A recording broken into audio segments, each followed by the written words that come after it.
¿Qué tal, hermanitos en Cristo? Muy buenas tardes. Vamos a iniciar esta nueva formación, continuar para ir concluyendo, más bien ir concluyendo apenas la introducción. Los numerales 6, 7, 8, 9 que vamos a tratar el día de hoy son complemento de esta primera parte o primer bloque que le llamamos Introducción a la Declaración del Dicasterio para la Doctrina de la Fe, llamado Dignitas Infinita, sobre la dignidad humana, es decir, la dignidad infinita.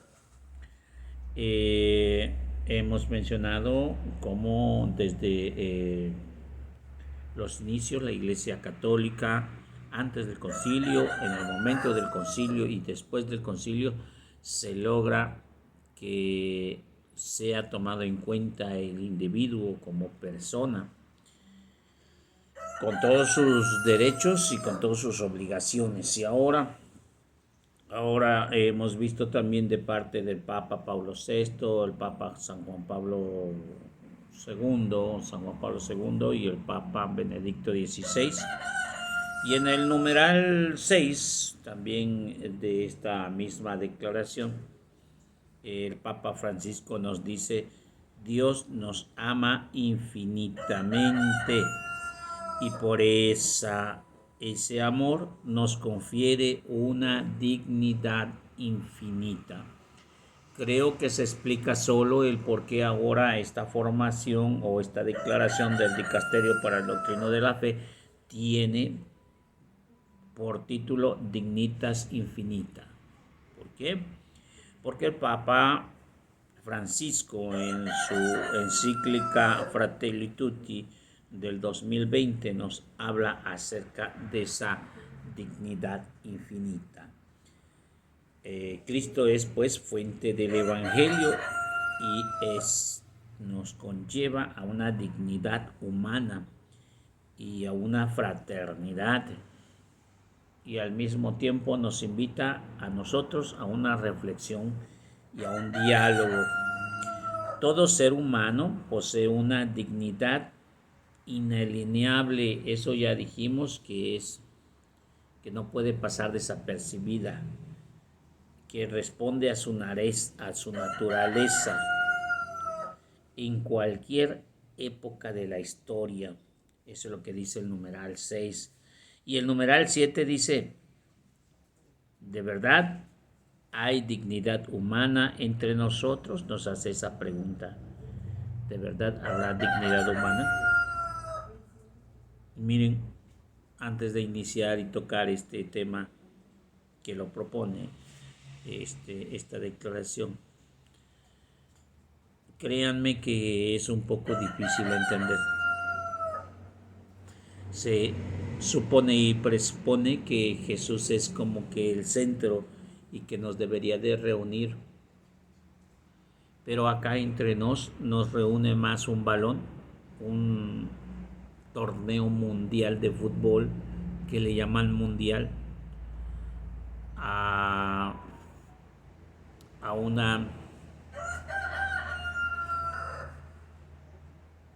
amor tan completo y entregado a Cristo Jesús. Había escuchado al hermano Fernando Casanova que dice que tengo un sueño donde todos los hermanos protestantes y los católicos reunidos ante el rey, tomando como sus aliados a todos para defender el reino. Yo creo que es muy optimista el hermano, porque lejos de que esto vaya a suceder, en nosotros mismos, los como católicos, no sucede.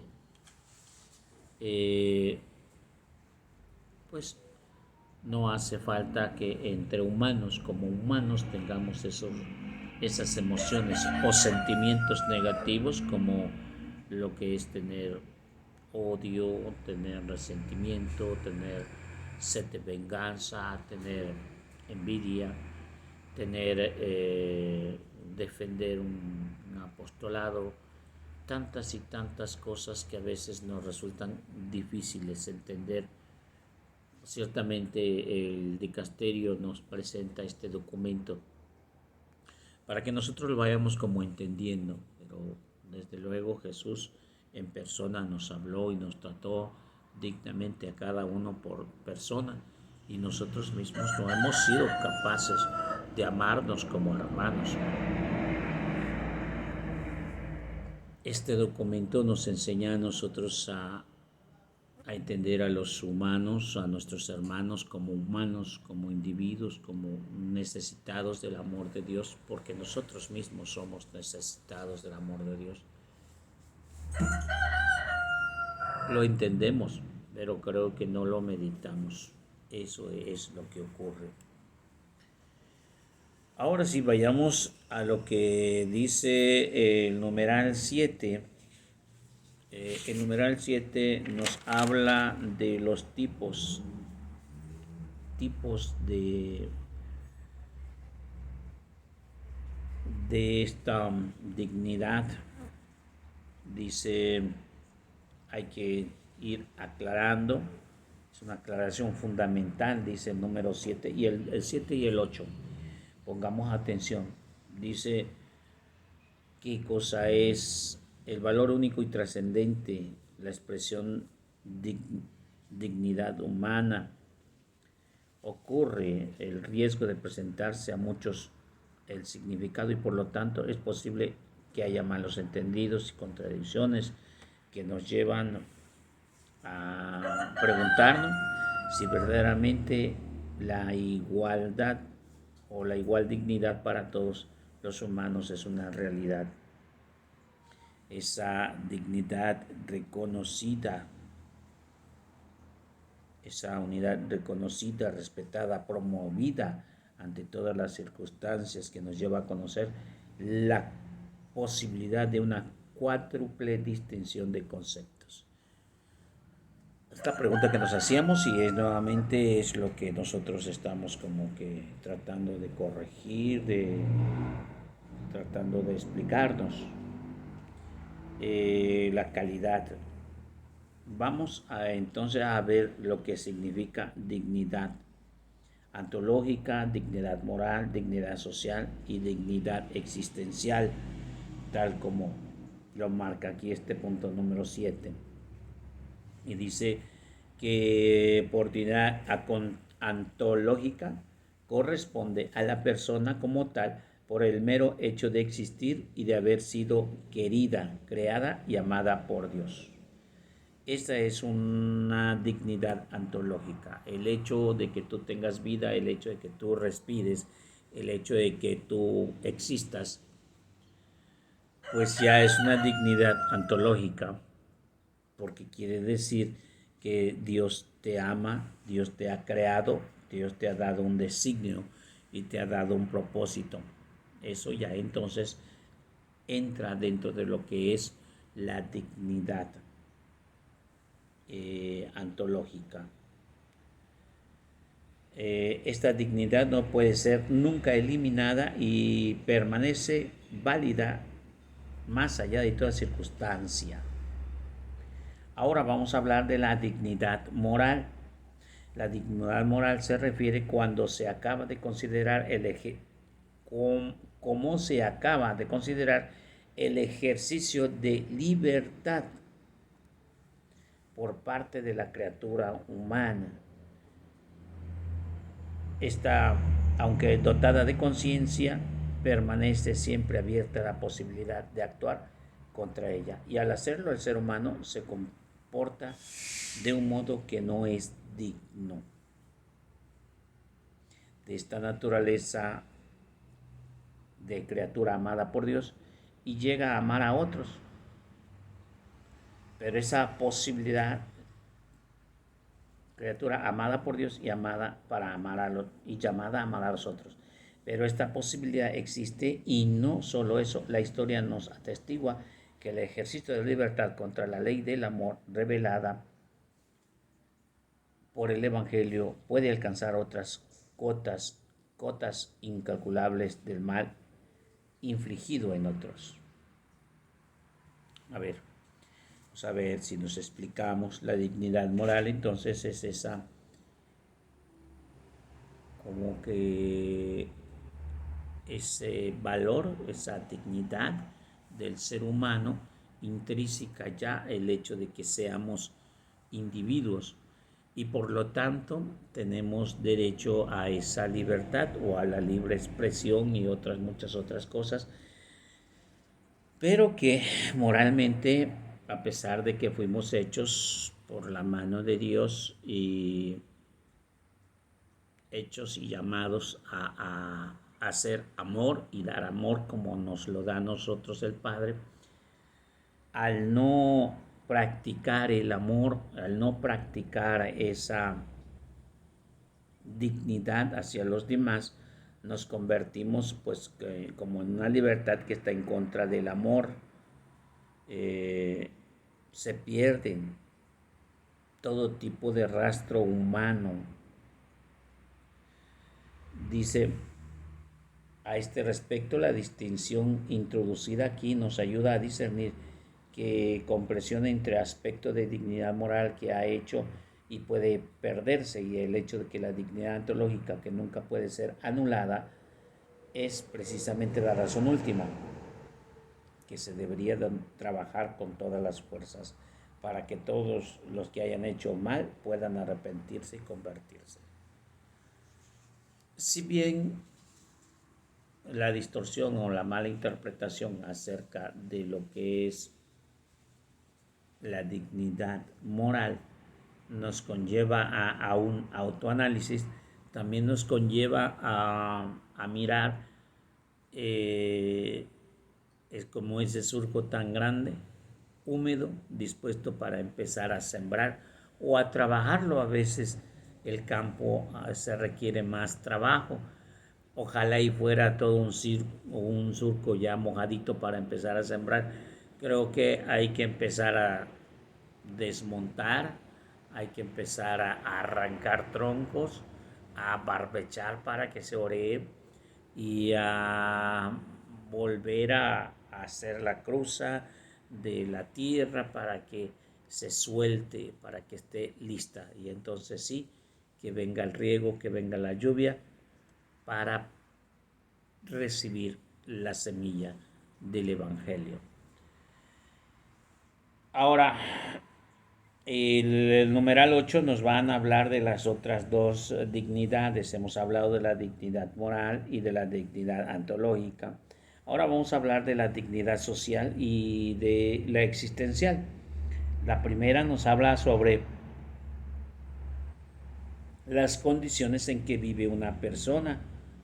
La pobreza extrema, por ejemplo, cuando no se le da las condiciones mínimas para que una persona viva de acuerdo a su dignidad ontológica, se dice que la vida de esa persona es una vida indigna, y esta expresión nos indica que de algún modo que en un juicio hacia la persona, al contrario, quiere atacar el hecho de que su dignidad inalienable se contradice por la situación en que se ve obligada a vivir la última excepción de la dignidad. Bueno, la dignidad social es de cómo vive el individuo, y si no vive dignamente, entonces no tiene una dignidad social. En un mundo tan disparejo como el nuestro, es complicado. Ojalá todo fuera parejito y donde todo el sembradío tuviera la misma altura. Pero creo que ni en los mismos sembradíos se da igual, aunque sea en el mismo terreno. Hay unas partes donde está más enriquecido y crece la milpa más grande, y otros, y sobre todo en las orillas, siempre vamos a ver que el maíz casi no crece, no se da las orillas, que está más apelmazado porque no tiene suficientes nutrientes, no sé. La verdad es que en una parcela no toda la milpa está igual, a menos que sean parcelas de riego, y es complicado que no sean iguales. pero en alguna de temporal, pues es complicado que todas sean iguales. Así más o menos es esa dignidad social, la dignidad de que todo ser humano tenemos para vivir dignamente dentro de una sociedad, pero vamos a ver que no todos tienen las mismas condiciones y no tienen todos los mismos derechos. Aunque ahorita vamos a ver en la cuarta y última clase de dignidad, pero lo cierto que no hay una dignidad social justa, justa. Muy bien. Ahora vamos a ver la existencial. Hoy se habla cada vez de una vida más digna, sobre todo en las épocas de campaña y de políticos, de una vida indigna cuando no se lleva a cabo esos derechos de expresión, de libertad y de equidad. Y esa expresión nos refiere a situaciones de este tipo existencial, por ejemplo, tipo existencial, la dignidad existencial, que de una persona que aún no faltándole aparentemente nada esencial para vivir, resulta difícil no tener la paz con alegría, con esperanza en otras situaciones esenciales, presenciales como la enfermedad grave, el texto familiar, contextos familiares violentos, ciertas condiciones patológicas u otros malestares que llevan a experimentar la propia situación de vida como indigna. Bueno, entonces lo que podemos entender que la dignidad existencial sí es una realidad que aunque tuviéramos todos el derecho de vivir bien, que a todos, imaginémonos, ¿no? Que todos vivimos en una casas habitacionales donde todos viven en una casa de diferente, igual, las mismas dimensiones, pero que unos tienen otra mejor perspectiva, está esa casita mejor arreglada, como suele suceder. Hay unas casitas abandonadas, otras que ni pasto tienen, otras que tienen un pasto bien adornadito, y es en el mismo lugar, o sea, es la misma, simplemente que no, los que cohabitan ahí dentro no, no tienen las mismas perspectivas. Eh, la dignidad existencial es que cada quien tiene diferentes problemas, diferentes situaciones. Por ejemplo, en alguna va a tener una enfermedad de diabetes, otra de alcoholismo, otra de drogadicción, en una va a haber como que mucha música alocada y en otra como que música más relajada y quizá otros ni siquiera tengan música porque no les alcance para tener música. Esa es la dignidad existencial. Vamos entonces al numeral 9. Es necesario distinguir qué significa persona. Y persona es racionalis in natura individua sustancia. O sea, sé que es una sustancia individual de naturaleza racional. Una persona que raciona, es decir, que medita, que descubre, que sabe quién es, que piensa, ya es una persona. ¿Sí? Es un individuo de naturaleza racional. Que no se les olvide esto para que vayamos como concretando o definiendo qué es una persona. ¿Ok? Esta persona ha recibido la asistencia de Dios, por lo tanto subsiste, vive y ya con eso, pues la naturaleza es el principio de la obra no creada por la naturaleza. El, el que es criatura no produce naturaleza, es parte de la naturaleza. Por eso nosotros no somos creadores de la naturaleza. Nosotros no hicimos los cielos, la tierra ni todas las cosas que ya están creadas. Nosotros somos parte de esa naturaleza. Hasta ahí somos una sustancia individual con toda su dignidad alineable. Es decir, que no se puede prescindir de estos valores. Un niño no nacido es una persona inconsciente, es en un anciano en agonía. Esos son los ejemplos de una sustancia individual. Los dos viven totalmente realidades diferentes. ¿Vale? A Jesús por María, Ave María.